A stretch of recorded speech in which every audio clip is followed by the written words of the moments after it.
Unspoiled Network podcast. This is Unspoiled, covering Redemptor, chapters 10 through 13. In these chapters, we've got a visit to a mining town, which results in an attempt to let the people seize the means of production. But then, of course, we have pushback from the Blue Bloods, which we all saw coming. Mm-hmm. Welcome to Unspoiled.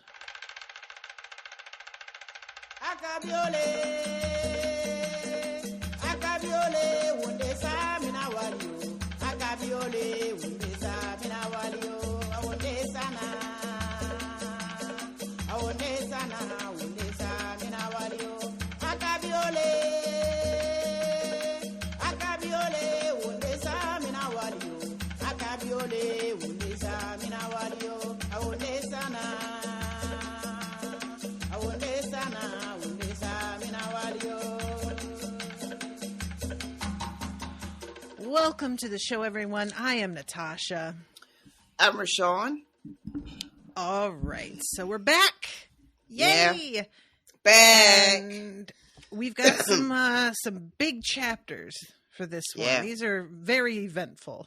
I mean, they all are, but there's a sort of turning a corner here, I feel. I agree. The story is I felt like we always had a sense that the story was going to just get bigger and bigger, right?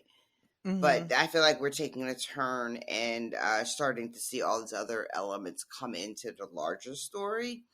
Mm-hmm. These chapters especially, we're talking about class in a way that we haven't really delved into. We start talking about like labor exploitation in a way that we haven't really talked about. We're talking about environmentalism and like not being good custodians of the earth in a way that we haven't really talked about. All like, I don't want to just say suddenly because she's been laying the groundwork for it, right? But it does feel like, oh, okay, we're getting into it now. Now we're getting into all these other big themes. We also meet the crocodile. So that's interesting. Super interesting. The whole everything that happens at the volcano with the with Malachi like gripping Dio and Tar up and then the way the crocodile literally gripping them up, guys. That's not like a figure of speech. A giant hand just snatches them up, and I was like, oh, uh-oh. Yep. The way the crocodile disappears. This lovely, lovely phrase. This magic that they call the pale arts. Y'all, it's so I've been good waiting to get to the pale arts for it's so long. So good. I told you about pale arts a while back, but I didn't bring it up again because I was like, I'm sure she forgot, and I just really want her to like experience that. Mm-hmm. Like the pale arts. It shouldn't matter, but I can not tell you when I read that how it hit and just like what a difference it makes. You know, we take so many things for granted. We don't interrogate so many of the ways we speak about things and the language that we use. Yep. And so that when someone inverts that or turns it on its head a little bit, and then you read it or you see it or you hear it or whatever, you're like, oh fuck. It really does make a difference. Like, it's such a small thing, and it, like, I almost screamed when I read it. I was like, fuck yeah! I almost made a status about it even when I got to it because I was like cackling to myself. But because I had already started to think about what if I cover it with Rashawn, I didn't post because I didn't want it to lodge in your brain. But my status was basically, this is what I'm going to call white privilege from now on. The pale arts? The pale arts. I love it. You know what that is, right? Now that I'm hip, let's move forward with that. Yep. The pale arts. She Yeah. called the cops. You know what that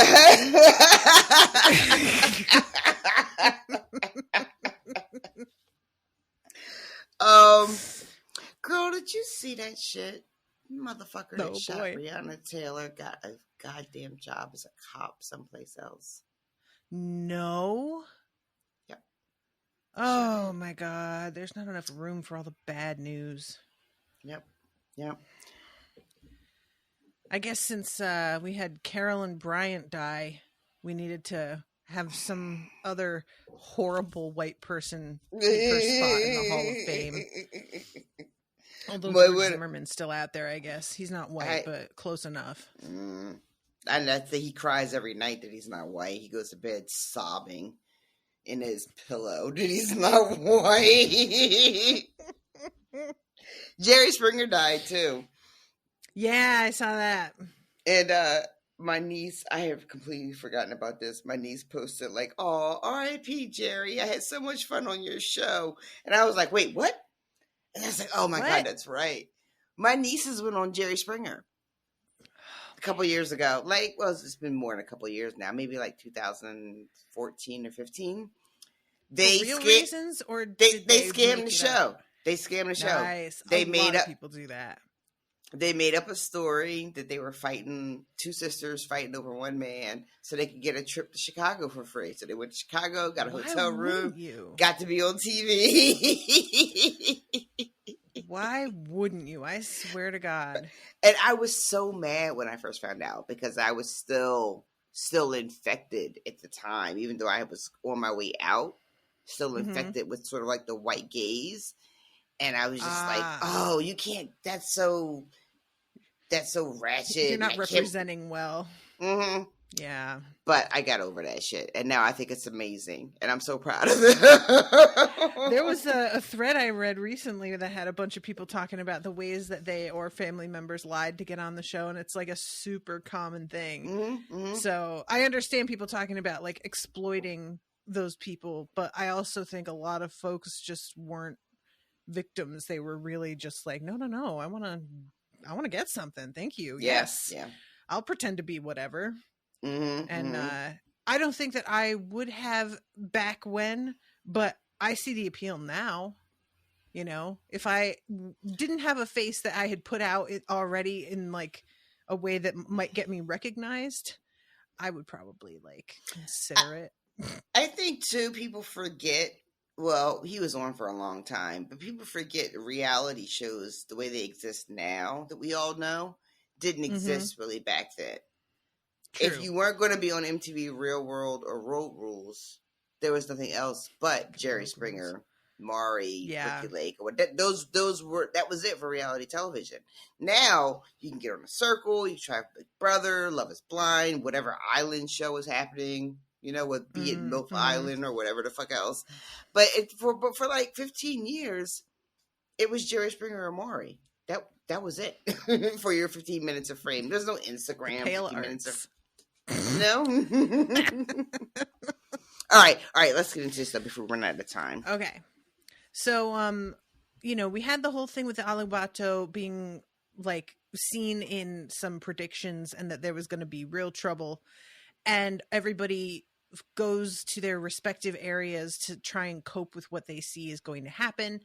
And our friends wind up taking some lodestones to a village that is their whole, I want to say claim to fame, but that feels wrong. Their industry.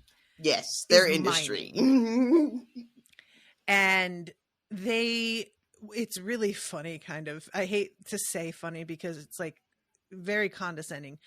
But when they get there, Tarisai is like, I thought that this place was pretty successful. Why are all these homes so shitty? And I was just like, bro. Yep. What do you mean? Yep. Like they first get there, and at first it looks cool. You know, there's some like nice places, some real nice villas and shit. But there's not a lot of people. It's not bustling. And as they get further into town, it gets shoddier and shoddier. And eventually she's just like, ugh, how do these people live like this? This is a mess. Yep. But that is, that's the thing, right? The people, even though we love Tar, and she, she doesn't even know until fairly recently that they even own all this shit, But that doesn't change the fact that her status is what it is. Yep. And she has a real moment of being like, oh, we're not great, are we? Yeah. We are exploiting people. This is no good. And I love that there's when they finally get close enough to the foot of the mountain, and the whole little town is sort of like empty because everybody has congregated at this one place, right? So when they finally get to where the people are, and she's looking around, and all like the blue bloods, as she calls them, they're all like, sort of standing around looking nervous, as they should be. Yep. Because the populace has gathered, and they've been inspired by this crocodile character, and they are tired. They're tired of spending their lives laboring in this incredibly difficult industry, which, if you know anything about like what the mining industry is like, we like in our country, we have a terrible history of how workers are treated, and it is global. And they have had enough. And her and Dio show up, and these people are ready to set some shit on fire. They don't realize literally that that's about to happen. But like emotionally and spiritually, they're ready to set some shit on fire. And when I was reading it, I kept thinking like, we are real life. We're so close to this moment. You know? I keep asking myself, like, when are we getting here? Because we're close. I feel like we're teetering, and I don't know how bad it has to get before we do something, because it's clearly going to take something specific at this point. Yeah. But I talked to my friend today, Karen, she's from Denver, but she lives in the UK with her husband because he's British, and everybody is on strike over there. And so he was at home today because they are striking, and this is part of like an ongoing thing. And she was talking about how people are striking because the cost of living is so out of control, and that their grocery prices have gone up like 20% in the past 2 years. And I was like, yeah, see, us too. And she's like, yeah. And yet they keep on trying to copy policies from the US, which is clearly doing badly. And you know, like, what the fuck? This country is falling apart. And I was like, man, that was my escape route in my head. There goes that. Now what? Yep. The sort of unfettered greed has, like, people over there are like, well, shit, people in America are making billions of dollars with their health insurance companies and, you know, blah, blah, blah, blah. Why can't we make that money? I was reading something about the last time this country had a general strike, and it was like so long ago. Yeah, what was that, like 1910? It was like I want to say not far off. Like, yeah, that maybe sounds like right. And I just I don't know. But so the people here in Owan City are tired. And they have gotten to a point where they are needing something to fucking change. And the Crocodile, who even though he almost he's like a revolutionary, and he's also, I love this idea too, that he is like ready to summon, you know, Malachi for this destruction to make a point, but he doesn't really have a plan, like a contingency plan for like, he tells everybody, okay, you got to run and be safe now because it's about to blow. Nobody runs because he didn't really instill that in folks. Like, this is what you have to do. This is going to happen, but you need to do this, this, and this. And that's kind of where we are in real life too, right? We talk all the time about like revolution and burning it all to the ground. But like, how do we survive that volcano in the immediate aftermath, you know? We have all these vulnerable people in our populations who would be the first to suffer the minute infrastructure collapses, right? So how do we take care of those people and keep them safe and also do this big thing? And that's the tension, right? So this crocodile guy is just out here summoning shit. Yep. And then yelling, run! And everybody understandably is like, why? I want to see the big creature that's coming out of the volcano. I want to look at her, which I also would want to do. Yeah. It's funny when Malachi shows up for a split second. I had like a flashback to the Titan from Dresden as the description of her, and I was like, "Oh wow, yeah, yeah."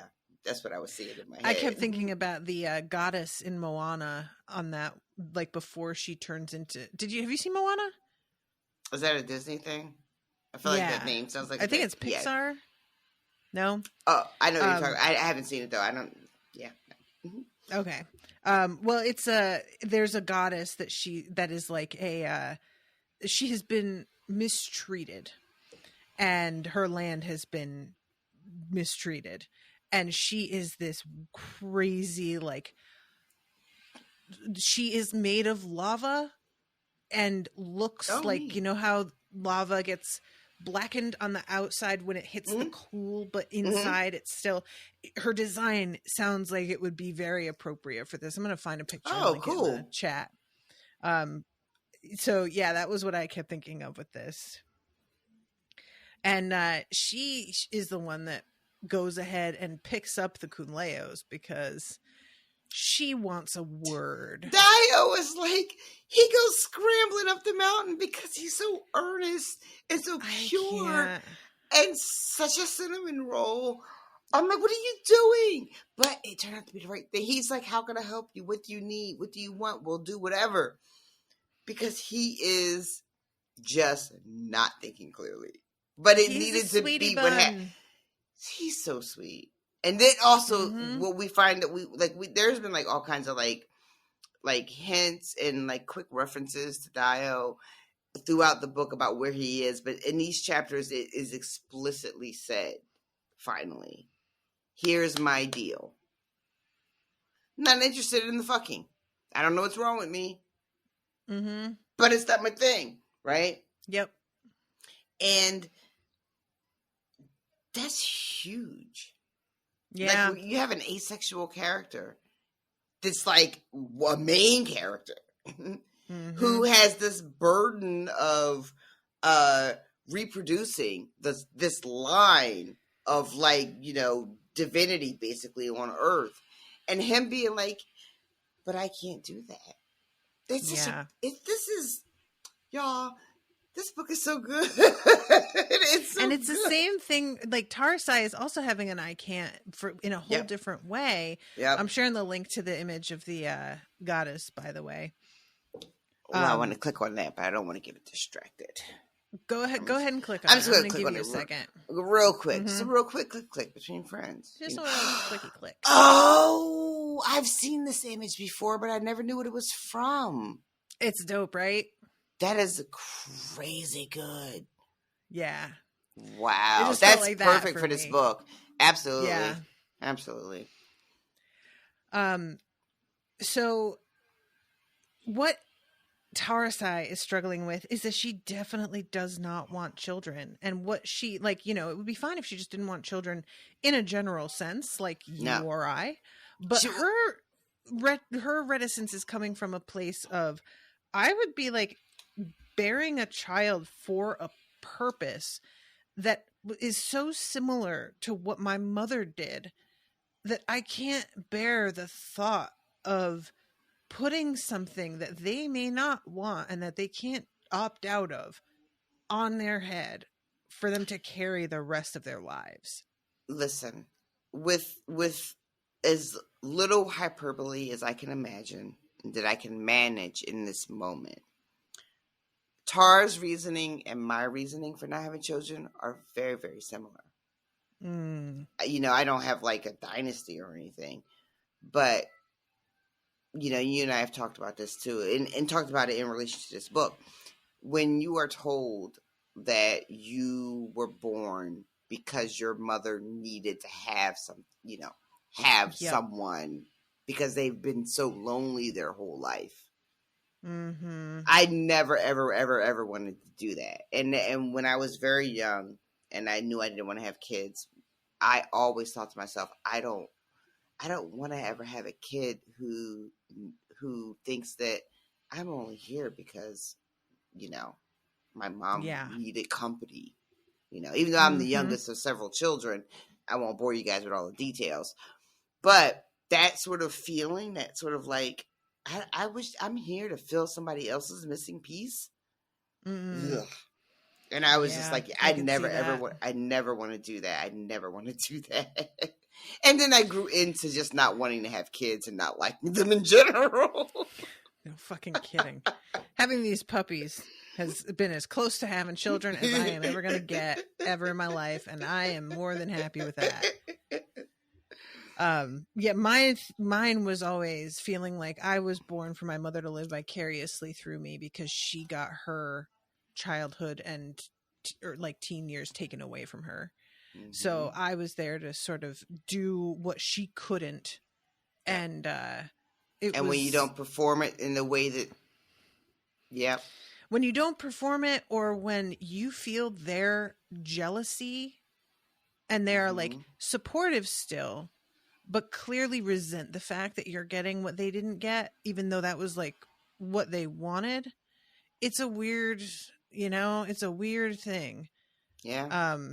And then you feel like this weird obligation to try and share with them in a way that doesn't work, because it just doesn't work that way. Exactly. It's not supposed to work that way. No. The dynamic of that relationship is not supposed to work that way. And it was a really confusing thing growing up, because my mom had me when she was so young that I looked older than I was growing into my teens, and my mom looked younger than she was. So there was a feeling of us almost being peers sometimes. When we would go out, everybody assumed we were sisters, or sometimes they assumed that we were a couple. Oh, wow. That happened a lot. Yeah. Oh, wow.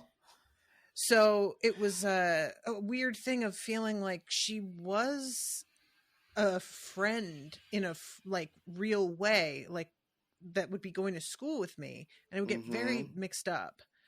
Yeah. And then, as I got older, it really started to be like, oh, no. But she was not great at making friends. So I was the only one that she had to talk to about a lot of things. And you become the sort of confidant. Well. Yep.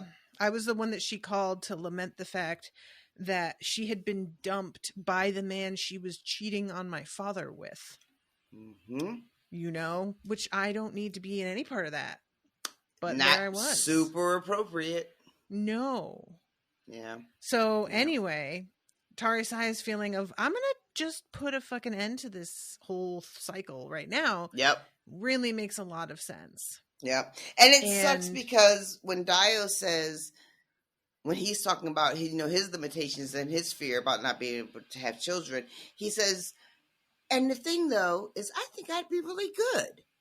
I think I'd be great at it. Like raising another person, bringing another person into the world and bringing them up. I think I'd be awesome at it. And I read that and I was like, you fucking would be. He'd be amazing.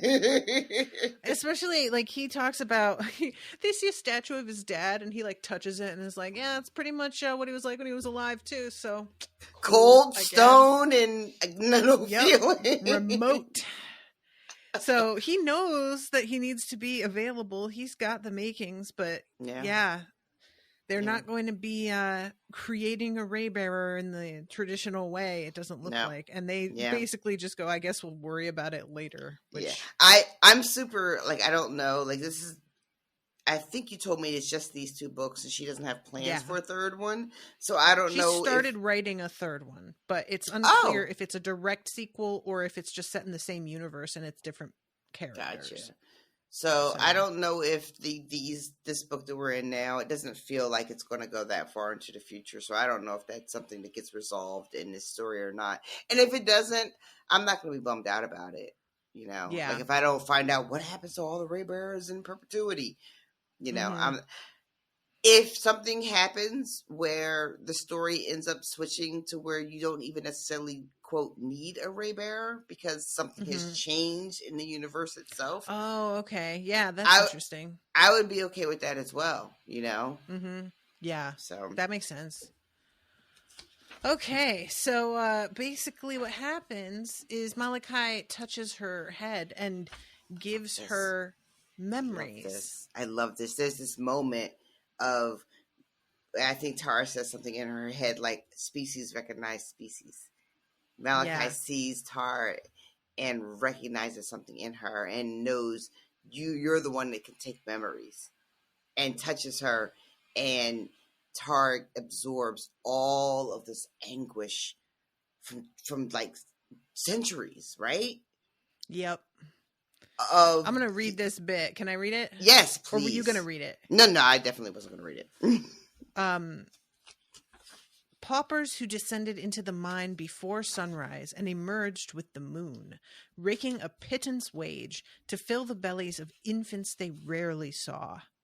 I knew the agony of child workers trapped beneath the collapsed walls of shafts, clumsily erected for the rising profit demands of blue bloods. I groaned through the discontent of scar-handed blacksmiths, fleeced into buying iron of paltry quality, while the nobles whisked the best specimens far away to the imperial armory. But the sharpest, most lasting pain was that of the mountain itself. Olajari teemed with generations of tragic memories, stories that had seeped down into the rock, weakening the spirit who lived there. Malachi remembered a time long ago, before the Ray-bearers, before emperors or kings of any kind, when the people ruled themselves and took little more than what they needed. A time when the stories that trickled into Malachi's bones were made of music, the laughter of souls well-fed, the beat of picks on stones, bodies lean from strength, not hunger. And that really got to me, the idea that all of their suffering is being absorbed by the mountain, and the mountain is like basically suffering from what happens when you can't stop scrolling Facebook and seeing all the terrible things. And it's like, can I just get a timeout and watch The Office for a little bit? No? Okay. But like, that's what we're doing now. This is what we're doing. So we're the only place we have to live, you know? And, you know, we don't have anything as dramatic as, you know, Malachi, you know, rising up. But I don't know. I mean, we got some other indicators happening. And we but just you know, don't if fucking you're a care. senator of a certain type, you might be in a meeting about global warming saying so many people die from the cold every year. Maybe global warming is good because, you know, it won't be so bad here in Wisconsin. We're fine. Couldn't. Like, I know we don't have a lot of time. It's one of the most infuriating things, guys. I know that we have like, you know, quotes that we take and stuff of people, but if you watch the video of these senators talking to these experts and the way they talk over them and don't let them finish answering the question, it's absolutely disgusting. There was one that I shared on Twitter recently, and it's of a senator asking a doctor who has performed abortions whether she would be willing, if somebody came in and they were giving birth next week and said, I don't want the baby, I'd like to terminate the abortion, would she do it? What the Which fuck is not is a that? thing that ever happened. You can't she's trying to answer him. That's not how it works. Answer the question. You're not answering the question. I would like a yes or no for my question. I've noticed you won't answer it and they won't answer it because it's horseshit. But he's acting like it's a real gotcha moment. And it's like one of the most infuriating fucking things I've ever seen. Yeah. So I I know that it sucks to watch this stuff and like see the people that have power and that they are really like this idiotic, but I feel like it's necessary to really get a hold of how bad it is. Like, they're not even just this idiotic, because they're not. No, they're that fucking disingenuous. They're that fucking willful. They will just fucking lie. He knows, whoever this person was knows that's not how that fucking shit works. Yeah. But he also knows how the soundbite works and what he needs his people to see him saying, right? Yep. I can't. Sorry about that, everybody. Can't. Just, you know, mention. But yeah, so she pulls out of this and is like, I need time. I'm gonna try and fix it, but I need time. And Malachi's like, this is your last chance. Mm-hmm. And you're lucky you're getting that. Mm-hmm. And they are lucky they're getting that. They are indeed. And I knew that, like, after this first chapter, I was like, okay, these chapters are about to get a little intense. There's about to be some shit happening. And then I got kind of, like, lulled because the next one starts a little bit, like, kind of calm. And I was like, oh, here we go. When the assassin attempt starts to happen, I'm like, all right, that's what I thought was happening next. And she goes and paints over, it says, like, under the eye of Kunleo, Ilujare will prosper. She paints over the under the eye of Kunleo and then says, I forfeit the mine. From this day, the quarry and all its resources belong to the miners of the province, who may select delegates among themselves to facilitate trade with the capital. The nobility who have until now so deftly managed, and that's in italicized, I love that, the mine on the crown's behalf, are hereby relieved of this service. Let the record be sealed. My word is passed. Yeah. So she's out here doing a lot of things without consulting other people. She sure is. I appreciate that impulse. I appreciate her conviction. It comes up later to bite her in the ass because she tries to pull this again, and her council siblings have to be like, I need you to take a That's minute. not how that works, though. Yeah. And you know this is not how this works because you're the fucking high judge. Of all of us, you're the one that got trained in this. But her, I am starting to really internalize this battle that Tara is having with the Ojiji, because it's this thing that we all deal with, right? When we're social media, which, you know, whatever we're doing, and we're talking about these big things that are happening and wondering if we're doing enough. And then every time we do a little something, whatever it is, we tweet a thing, we write a thing, whatever, a little voice says, but it's not enough. We are so in the hole, right? We're in such a deficit that whatever thing we're trying to do isn't enough. We need to be in the streets. We need to be burning shit down. We need to be voting or whatever it is, right? These little... Oh, you're not eating at Chick-fil-A, but, like, you know, you're still shopping at Walmart. You know, and so which, like, they're not wrong in general, but also, come on. And so these things that are haunting her outside of the story are starting to really feel like a thing for me. Because I'm just like, that's that feeling.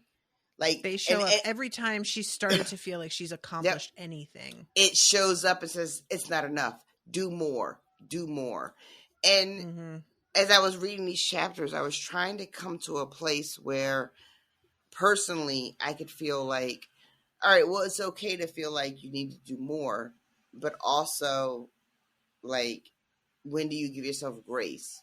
You know, and she's still trying to work that out, and I'm not sure how it's going to go in the book, but just trying to figure out, like, how we move day to day with these, you know, because that's what it feels like. Every time you feel like, oh, okay, maybe I did a little something good today, you see the overwhelming evidence of how terrible everything still is. Yeah. And it feels like you've done nothing. And the little bit you did is not enough. It's meaningless, you know? So I'm hoping that Tar figures out a way to come to a place of peace with this so that I can then copy it.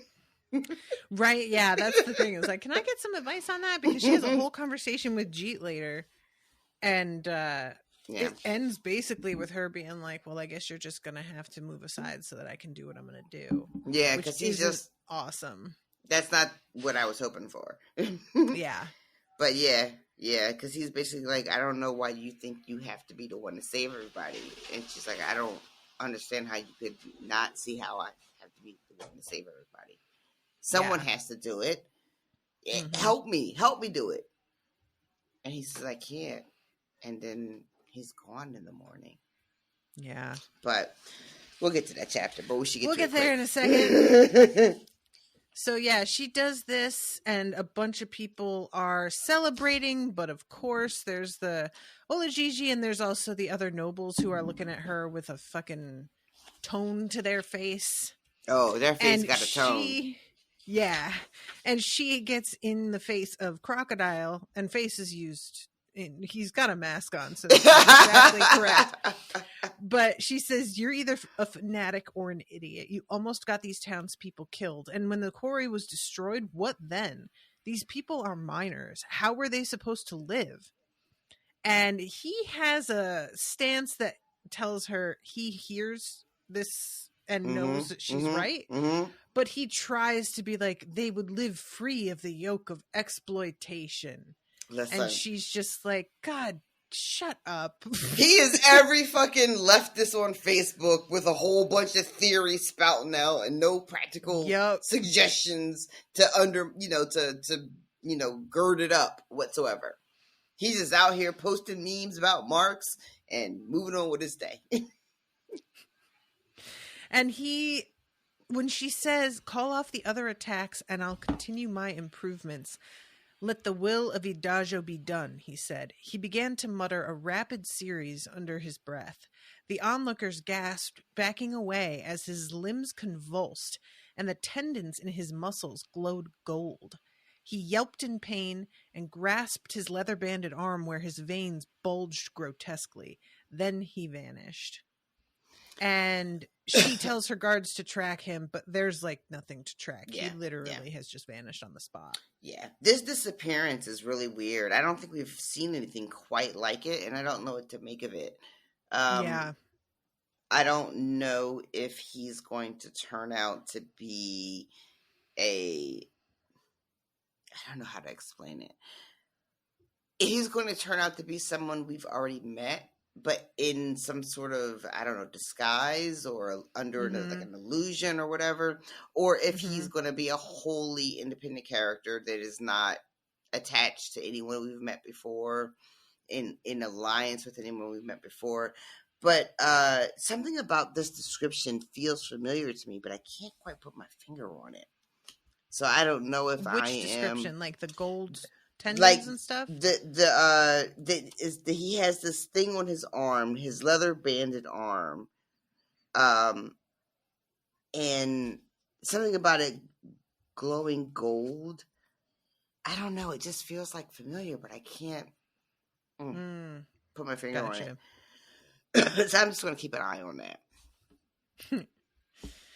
So we go then to chapter 11, and it's her and Dio walking, and there's like they're heading to the Emperor's Walk, and there's going to be this big mural of the two of them. Yeah. And this is when they have the conversation about having children and what their future holds and how they feel about each other, and her sort of like, realizing how many other female ray bearers there have been that have been purposely overlooked. And it's a lot. It's a good conversation. I love this chapter. I love the sort of tradition of it all, that they had also wanted to put this off because they got a lot of other big shit happening. But the delay of this tradition on top of all the other uncertainty, it ended up politically being like, okay, we got to do this. We got to give the people at least this, right? So the Emperor's Walk is something that happens, and this is going to be the first time it's two people. We have two Ray Bearers now doing this walk together, so that's like cool and a big deal. Yeah. And I love the idea that the city streets are deserted because there's a curfew in place. And people are in their homes, looking out on the streets and watching the Emperor, or in this case, Dio and Tar, make their way through the city. And they're stopping at each statue and paying homage and pouring out libations. And they're having this really wonderful conversation between themselves. It's really vulnerable, intimate conversation about being able to have children, what we do, why we don't want to have them. And there's a traditional song that's sort of sung.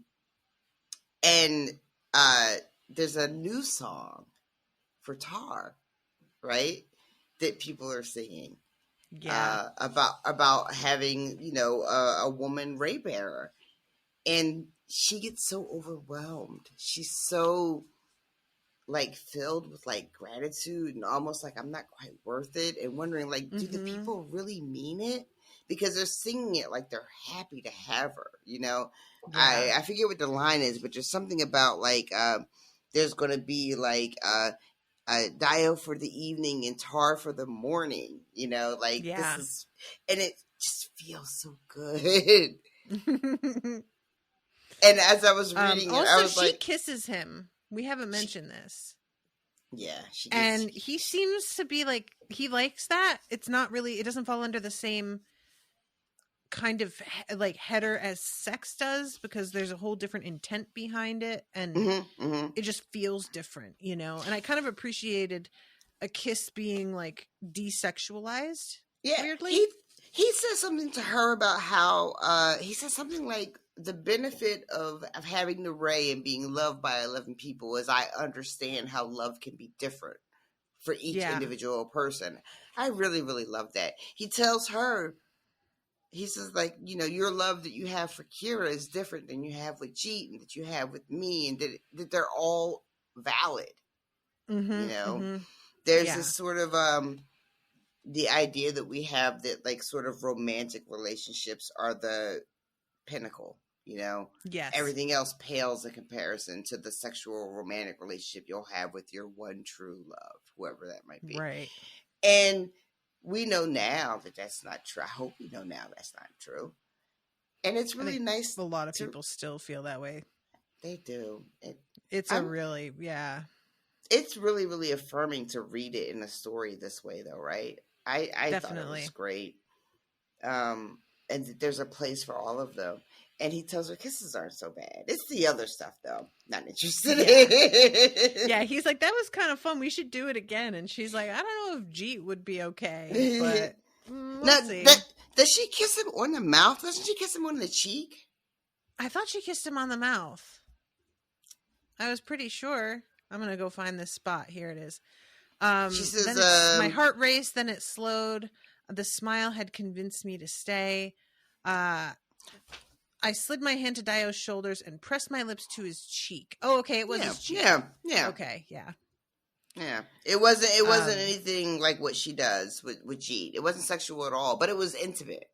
Like physically intimate is the difference, because they've been intimate this whole time, but it was a physical sort of intimacy that they don't often share, because my assumption is Dio is sort of like not physical really with anyone, you know? Yeah, I had that totally wrong in my head. I didn't even read that part well. So they get to the, you know, spot on where they're seeing their big mural of themselves, and she's overwhelmed. And Bunmi has this whole time been kind of like, I don't know, something feels off. Something's not right. I'm so glad that she's back too. I was really, really happy to see her be part of this cohort that's protecting them on this walk, because she's like out of town.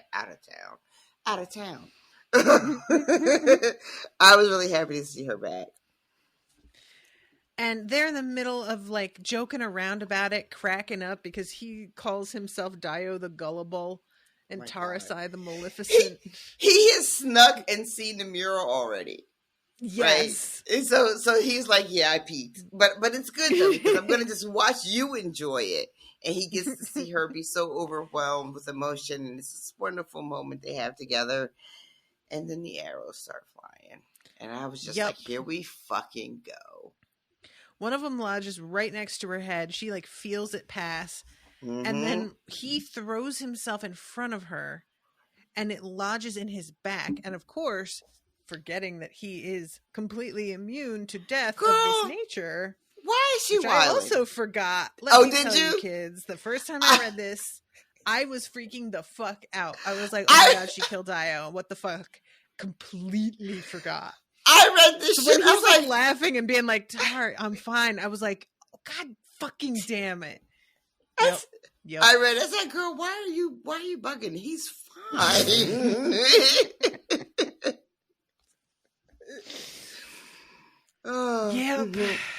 He's so human. But there's an assassin who is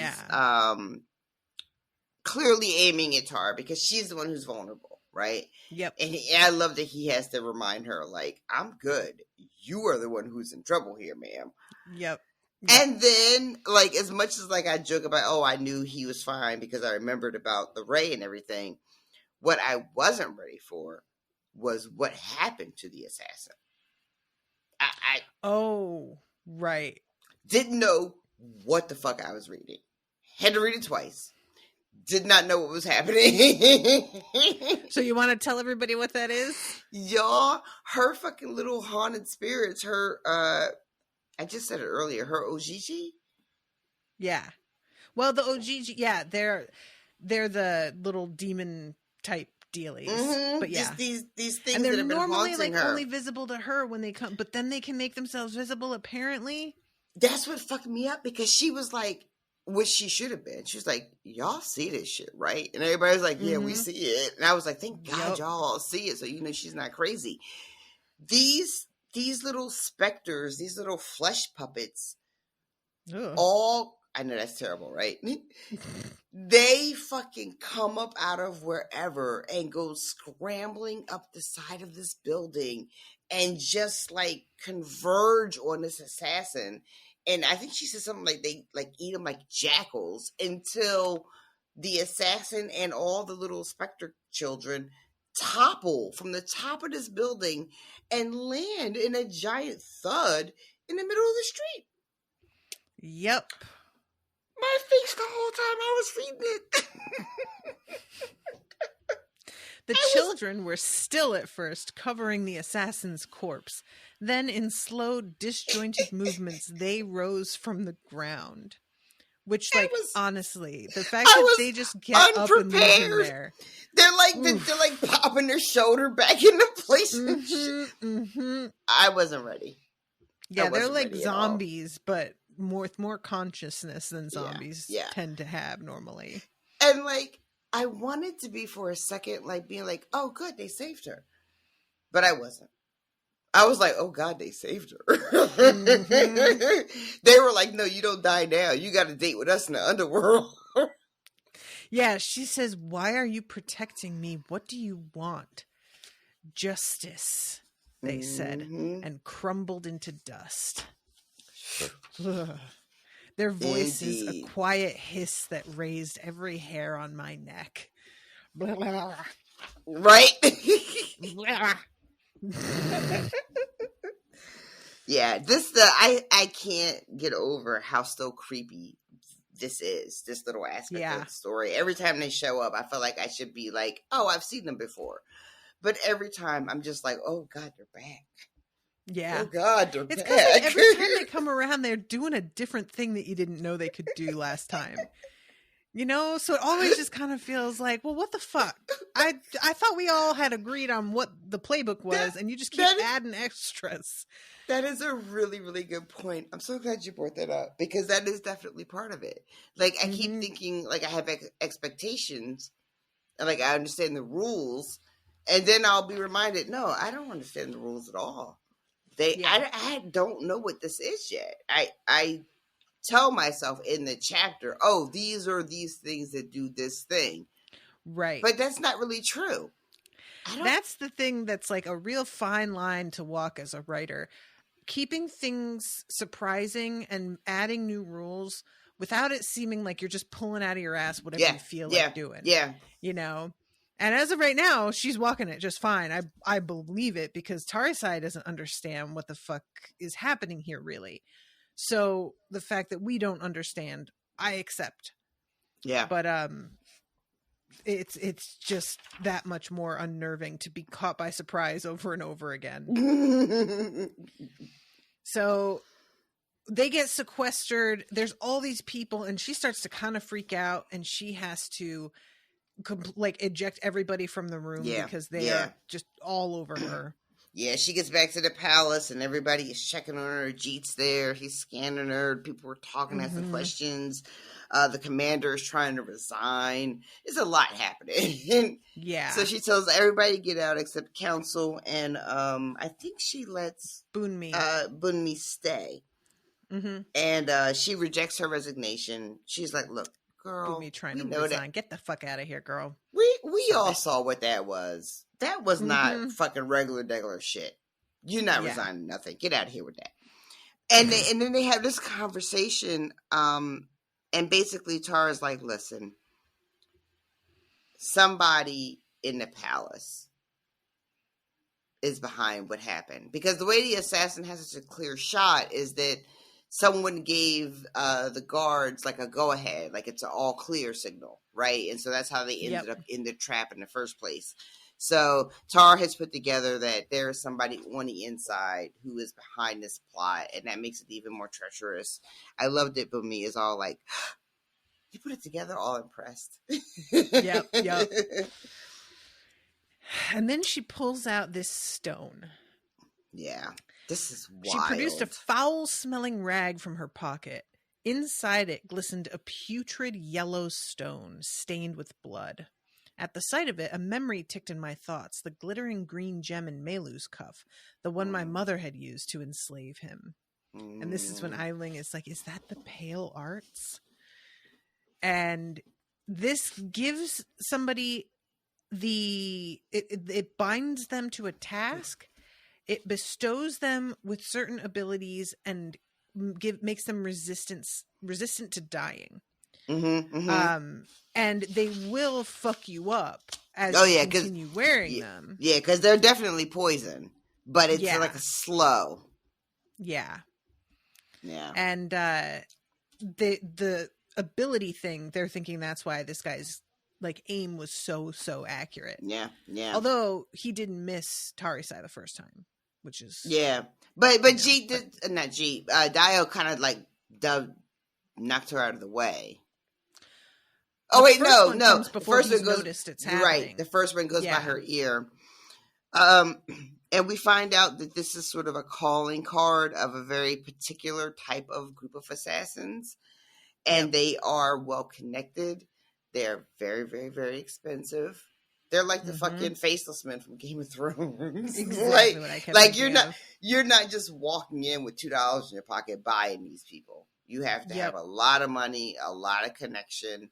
And so it becomes very clear that someone or some people who have access to the money and the connections are behind this plot. And so for Tara to make the connection that it's someone probably in the palace is not a big leap. Yeah. Yep. So, and Jeet knows what they are, describes this whole thing. And Eiling is like, probably more than one family is in on this because they get into little like groups together. And Bunmi is like, well, it was pretty reckless because they're trying to kill somebody who's about to go and make a sacrifice. And if she doesn't, the Abiku are going to fuck us up. So they're not really thinking super clearly. And she starts to have like a panic attack here and gets completely like overwhelmed. She's shaking. She hears the word coward because she's thinking to herself, I can't believe that I thought I could go to the underworld. What have I agreed to? This is way too much for me. And all of a sudden these voices are like, we were younger than you when they just threw us into the breach. So what the fuck? You don't deserve to be afraid. Do more, pay for our lives. And this is when she starts, like, cause she's like, Tara's just like, she's had a very, very eventful night. She is overcome. Like you said, she's shaking. And they're trying to, like, G's trying to console her. Aileen is like, we need to get her some tea. And Tara is just like, starts telling them, you know, those usually came back. They saw them. Everybody saw them, you know. Yeah. And I want to make note of the fact that Sanjeet gets her a panther cub to cuddle to make her feel better. And I was like, I would also like that when I don't feel good, please. I just have a cat who pees on everything and one that has no tail and can't balance and digs her claws into my thigh every time she tries to climb into my lap.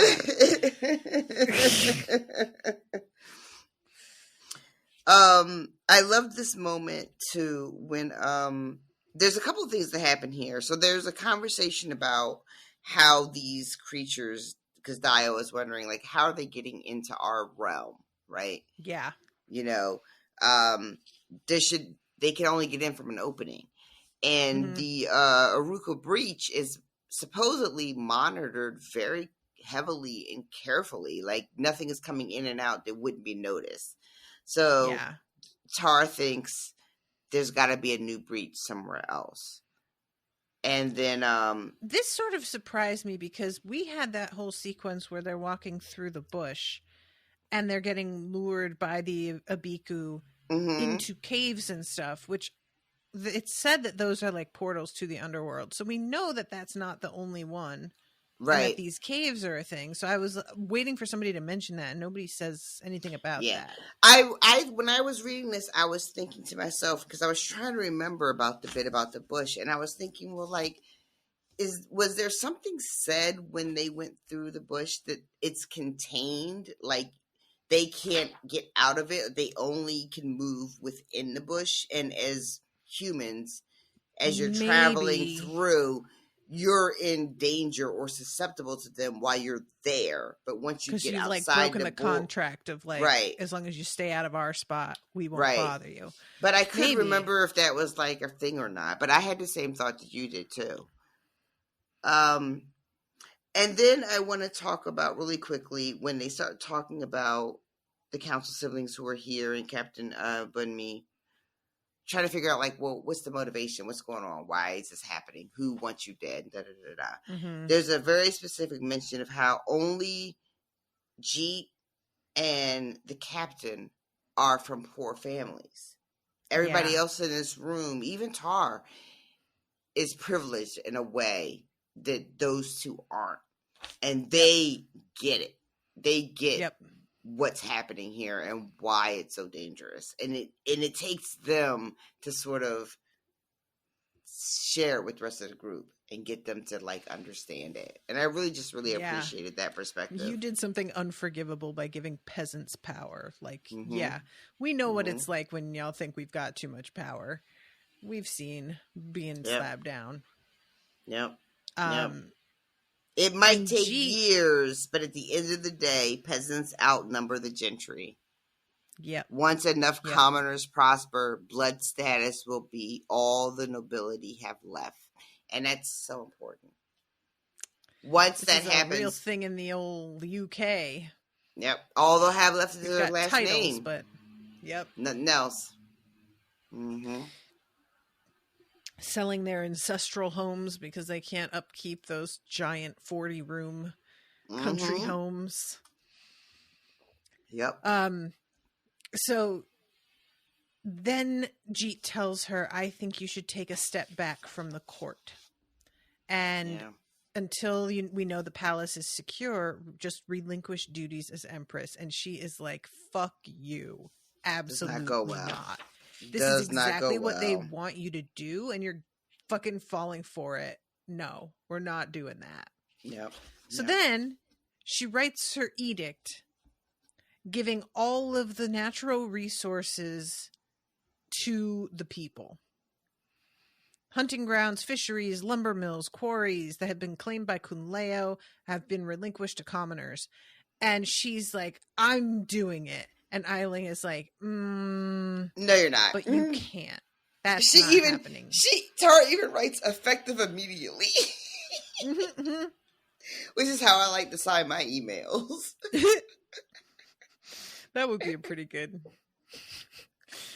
And Eiling says that you need to hold a pinnacle, and if it affects gentry, have them come and like get to basically hold a you have to hear them out. Yeah, you got to hear their grievances, hear their complaints, and otherwise, which is really something that, like, fair. If it's the peasants, you could do what the fuck you feel like. If it's the gentry, though, they get a say. Absolutely, they get a say. So yeah, Jeet is not on board with this, and this is where we end up having the thing we talked about earlier, which is his just sort of why. Why does it have to be you? Why do you have to sacrifice yourself? it's not your job to save everybody. You can't save everybody. She said something to him like, well, what about all the kids that have died? He's like, people die every day. Mm-hmm. And that's another argument, you know? Yep. Because, yeah, people do die every day. So what's wrong with just trying to live your life the best you can and do as little harm as you can and help out the people that you can when you can, right? Isn't that also enough?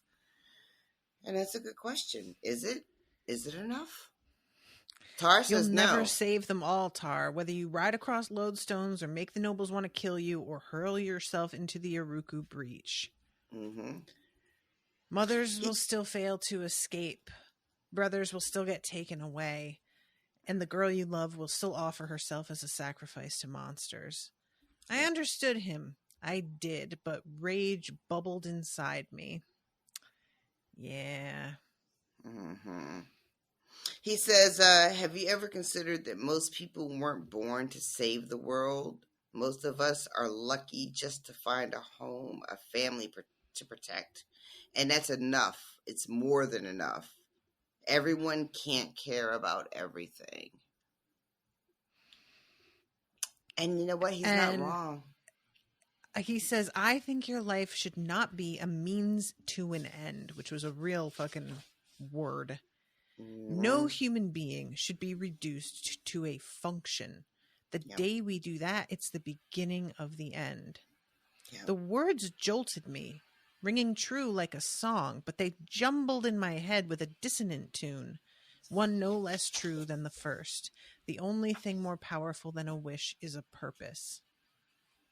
And he says, I once promised that I would never ask you to be less than who you are. But if you set yourself on fire to warm a frozen world, I will not stand by and watch you burn. Which is when she's a hell of a line. It really is. It really, really is. And I don't know, like, this moment is so sad because they are both right. Mm-hmm. You know, they're both right at the same time. And we don't often have a lot of space for that, you know, for two people, two things being right. But yeah. And this is when she says, well, then don't just watch, stand by me. And he says, I can't. And she says, well, then you have to stand back. And I mean, best for now, arguments are the ones where people are both right. Yeah. Yeah. And we don't like to give that space a lot of the time. You know, we don't like to admit that is a very real thing that happens. But yeah, sometimes two people from two different sides can both be right in the moment. Yeah. It's tough, man. Yeah. So then we go to chapter 13, the last chapter in part 2. And this is the Rising. This is which is weird. A traditional thing where the nobles get privilege to come and watch the emperor and now empress get up in the morning and see them in their most vulnerable state when they are their least godlike selves, except it's all staged. It's all staged. They don't sleep like this in this room usually. Yeah. They've been up for hours. They've had breakfast. They've had showers. They've had some wine. And then they have to get back in bed for the charade, right? Mm-hmm. And, you know, it's going the way it's going. The nobles show up and people, and they're also like, helping them get dressed and picking out their clothes and, you know, singing the song about how happy they are to still be alive. You know? Yeah. And then this woman shows up, and she is from the land of Oluwan, where we just were with Malachi, right? Yeah. And she shows up. Her name is Adebempe. Thank you. And she is here to give a gift to the Empress, Tar. She's very, very late with this gift. I should have given it to you ages ago. And her gift is is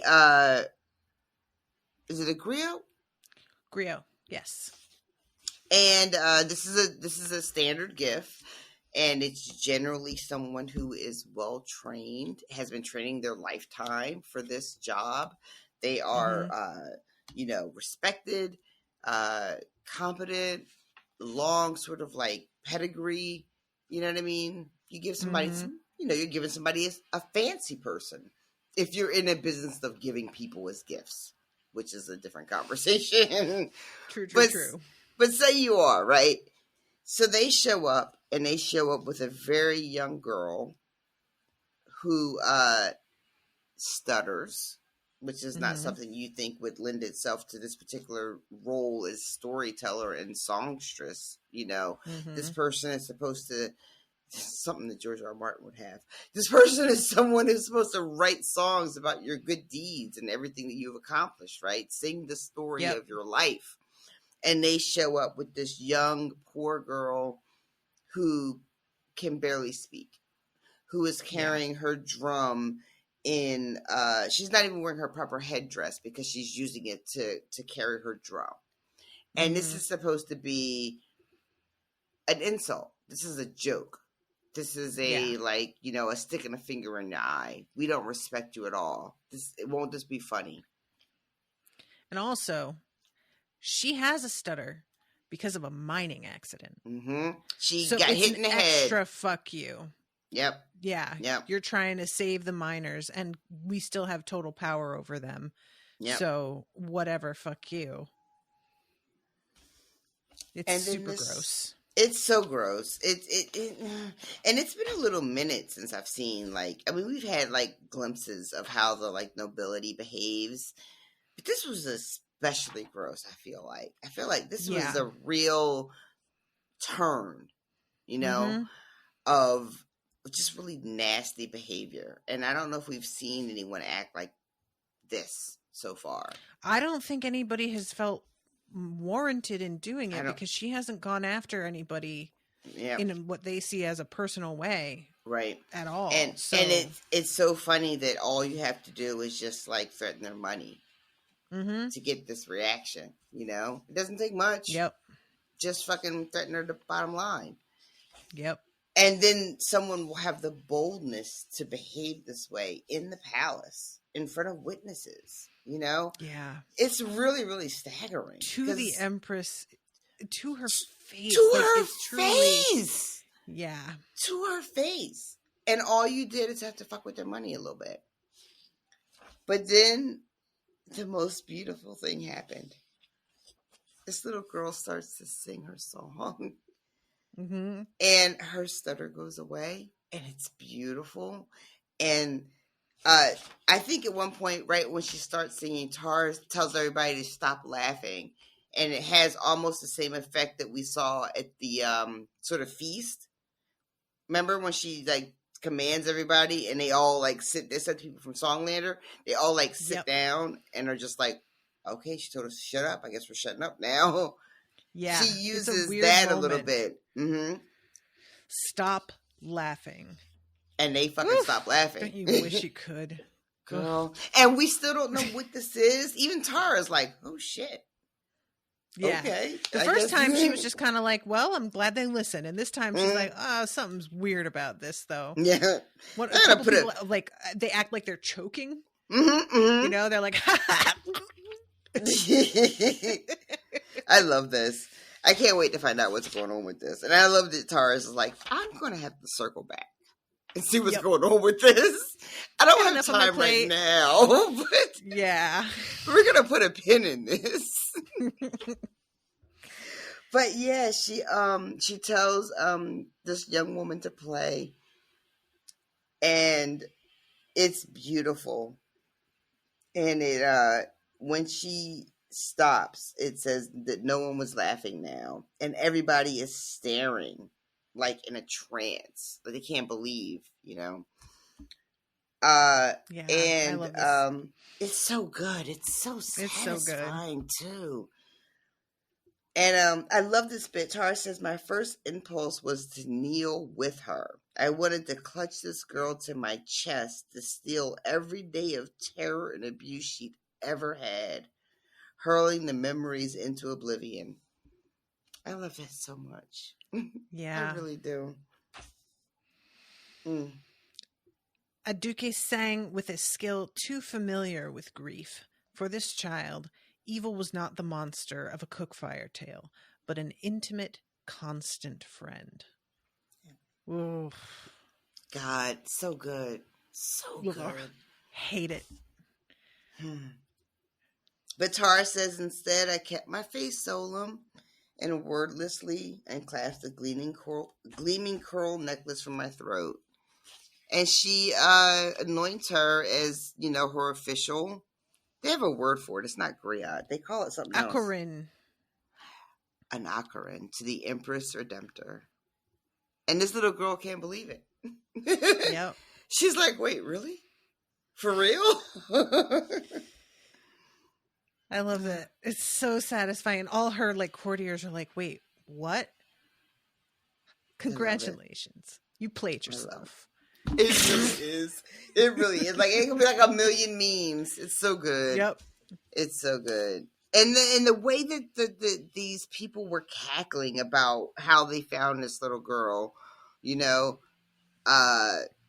found her outside. She was practically begging on the streets. Mm. They're so gleeful about it. Yeah.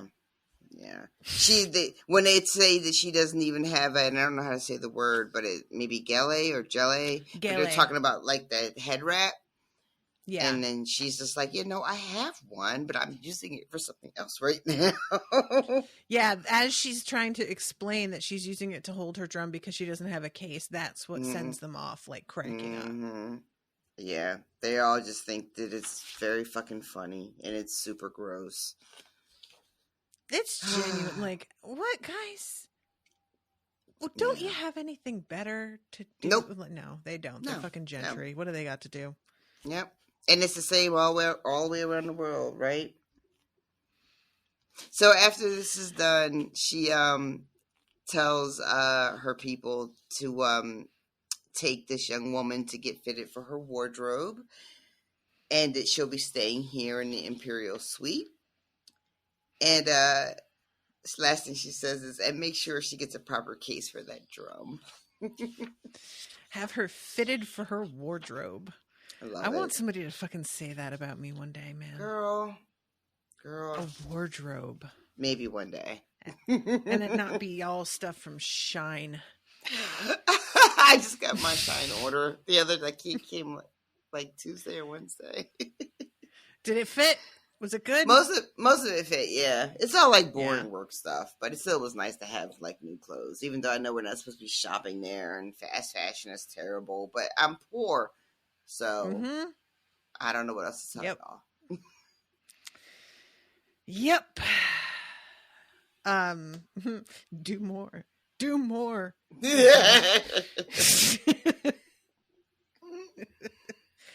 So do you have any predictions for starting off part 3? I don't, because there's so many moving pieces. We still have a lot of council siblings, scattered throughout the realm, trying to deal, with whatever might be happening. We have Kira, who is heading back to Songland, because there's a moment in these chapters where Tara talks about how she got news that's going to be even longer before she sees Kira again. Yeah. What's going on with G? How long is he going to be mad? Is he going to come back? I don't like that at all. Yeah. How funny was it when Dio assumes that her and Gita fucked? And she's like, we haven't even done it yet. Oh my God. Dio's in the same boat as you and me. Just wait, what? I really thought. We had, right? We still haven't done that. But no, I don't know. And I don't know how much more of the book is going to be top world versus when Tara actually has to go to the underworld, and if that actually is a part of this story. Part of me doesn't want her to, because I'm very scared for her. But then another part of me is yeah, you got to go down there, got to make it right. What if she didn't have to? What if she could just get out of it? If there was a way to make it right without her having to sacrifice herself specifically, I would really love that. But there's a part of me that understands that that's not how that shit works. You don't have a right to be scared. Yeah. Yeah. Some things require a sacrifice. That's where we are in real life, you know? How much are we willing to sacrifice to achieve the goals we say we want? And that becomes a real question, you know? Yeah. Are we just going to like live in our places with no electricity and no food? And like, I don't know how to grow shit. I don't have chickens in my backyard. What am I going to do? You know what I mean? Like, yep. Yeah. Very much so. And it's also galling to be the people who don't have anything being asked to sacrifice. Yep. Like, you know, it's just like, oh, of course it's us that are already being screwed that are now being asked to do more. To carry the burden, right? You know? Like, there's rampant, you know, violations of all kinds of the few regulations that we have in place currently. Companies just flout and do whatever the fuck they want to do. But I can't get a bag at my grocery store. Yeah. Which, don't get me wrong, I appreciate that is like overall maybe going to have a good effect, but is that really where we need to start? My bags to go. You know what I mean? Like it's like the that straws. Me drinking out of a mushy straw to save the environment. Meanwhile, with the fucking billionaires, it's a flying yacht. Yep, exactly. That shit cracked me up. Patrick in the chat it's like says the Titanic with wings. I think I posted that too. I think Patrick in the chat says there are so many plot lines already. It's starting to feel like a Dresden book. You know what? Yeah, I wouldn't be not mad. wrong. Not wrong. But yeah, right. But again, just enjoying every bit of this, and so glad that you had us do this every week. Yay. I'm just like. And I would post more on my personal about how people should read this, but I don't want people to spoil me, so I have to be careful. Yeah, that's a real tricky thing. Everybody should be reading this. It's so fucking good. So good. Yay. All right. Well, you know what time it is. Everybody got to say hi to new patrons. New patron. I should write a new patron song. Ooh. We have this week Katie and Aiden Fitzgerald. Yay. And Gary Whitney. Woo. And Kirsten Chetwin. Nice. And Evan Greeley. It keeps going. Yeah, we had 5 people since we hadn't recorded in a couple weeks. So delightful. Thank you guys so much. Yes. And I'll be sending out the current postcard. It's in the mail. I just got my postcard. It takes so long. But the one about how Song of Ice and Fire is really a series about ever increasingly fancy chairs. Oh, that's one of mine. Yep. Somebody commented in the Discord how their favorite quote was from Brendan saying, he was so funny. I do miss that guy sometimes. A Song of Ice and Fire is a series about how sometimes killing children is the right thing to do. That's very good. And there's like a million instances of like, if somebody had just killed those children, maybe we wouldn't be here. But here we fucking are. And that's very good. I forgot he said that, but he wasn't wrong. Anyway, so yeah, guys, listen to me and Rashawn talk about Song of Ice and Fire. We just started Feast for Crows, so we're finally getting into the I'm so this excited. Wasn't on the show stuff. And she's gotten through 4 new POVs from people we have never seen before. So she's starting to get a taste of how wild this is about to start to get. And also, Miles and I are continuing coverage of Sookie. We just covered a couple of the short stories that are in between the books. One of them being about Eric, the vampire, being super excited to meet Dracula. I forgot. It's his hero. And we're going to be getting into Definitely Dead, which is book 6.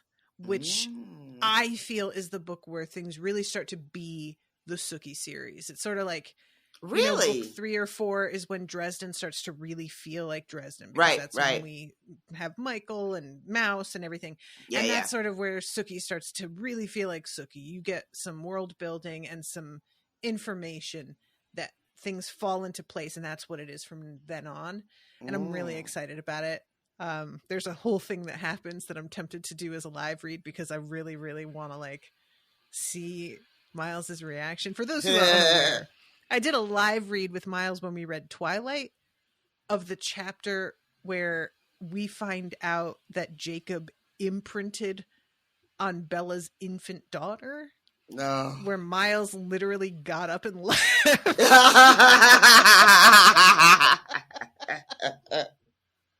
I do love how dramatic Miles can be. Yeah, he has a real flair for the theatrical. He really does. That's why we're friends, you know? It's gotta be in there somewhere. Yeah. So just if you aren't already a patron and you would like some coverage that's a lot of fun, the coverage of Sookie is super duper fun and goofy. That series is truly off the wall sometimes. And I'm just very excited about how Miles has like turned into my like vampire. I love this for you too. I hope you just ride this into the fucking sunset. All of them. Like just do Anne Rice next. I'm so fucking here for it. Patrick says that walkout is iconic. Yep. That's Miles. An icon. He is an icon. All right, everybody. Well, we love you so much. Thank you all for listening. I hope you're enjoying us. And if you're a $10 patron, come to the lives. Patrick's the only one here most of the time, and we really appreciate him holding it down week to week. We love a ride or die. Indeed. But yeah, come and hang out with us and be the other person that's also here. Toodaloo, motherfuckers. Bye, guys. Capitalism is a crime.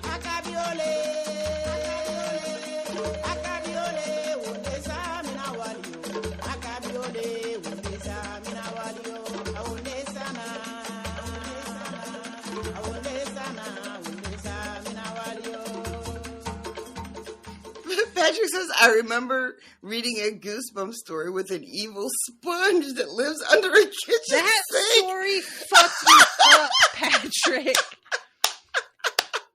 This is madness. What are y'all talking about? That was the story called, I think it just was called It Lived Under the Sink. And it's a sponge, and like, I remember when I was reading it, because this was a thing that you didn't understand until you get older and you're like, oh, of course. The reason in horror that nobody does anything logical is because otherwise nothing would happen. But this was the first book I ever read where people did what I would have done. So they try to like burn the sponge and it doesn't burn. And then they try to bury it in the yard and they wake up in the morning and the whole yard is dead. Everything that was planted in their whole front yard is brown and dead. But what is the sponge doing that's so evil in the house? I don't understand. I don't remember. It was like mind controlling people or growling threateningly. I don't remember. I might start I just remember that like it was like a Horcrux, says Patrick. Exactly. All right, now I'm intrigued. You and I should do fucking Goosebumps. Oh my god, how fun would that be? That's I'm gonna put that in here for a Halloween thing. But yeah, that sponge thing was like unreasonably. There's so many other creepier, I don't know, not protagonists, but villains in those stories, and I don't know why the fucking sponge was scarier than everything else. I think it's just because it's such a normal inanimate object, like making like a pencil evil. And you're just like, well, I have a pencil. Like, I don't have anything to relate to when it's just, Slappy the fucking, you know what I mean? The killer clown you're not worried about, right? Because you don't have that in your house. Puppet, ventriloquist dummy. Yeah. I don't have one of those, and I would never have one of those, and I would never touch one of those because I know that I'm fine. Cursed. Exactly. But this evil pencil, who knows? The sponge growled? I think it growled. That rings bells for me. But Does that seem Patrick right? and I may also just be assigning that because it scared us so bad. This might be the most insane thing I've ever heard in my life. And I've heard a lot of shit. And also the haunted mask. I really liked the haunted mask. And that was another one that like didn't Was it like a Halloween mask? Like a Halloween mask? I'm not gonna fucking tell you anymore. Oh, in case we do it. Because we may have to do it. All right, don't spoil me in Goosebumps then. Okay. Yeah. All right. Note to self, no Goosebumps content for me in case we should go on that adventure. Yeah, and we would definitely do the same thing the Overdue Boys did, which is only the first few, because after that, it just becomes the same story over and over again. Yeah. Like, well, that's the thing about horror, though. True. All right, you ready for this? I'm ready, I think.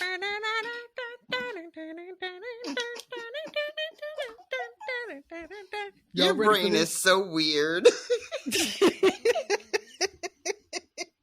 Just going along for the ride. Immediately goes to, I like to move it.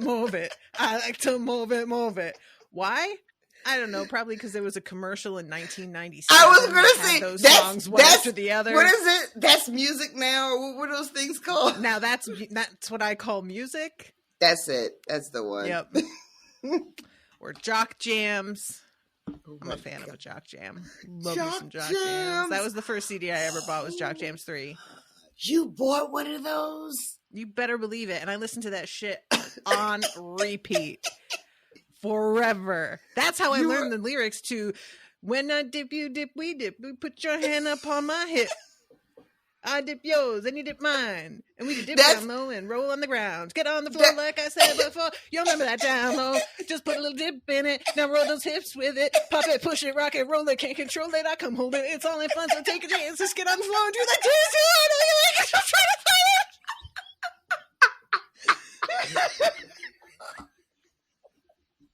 Oh my God. Took me. Oh my God. To the panic. Like, part of you was like, I don't want to be on this ride, but I can't get on. You're like me at fucking Wizarding World. Oh my God. Oh Lord, that shit just took over my body. Woo. That was an Unspoiled Network podcast.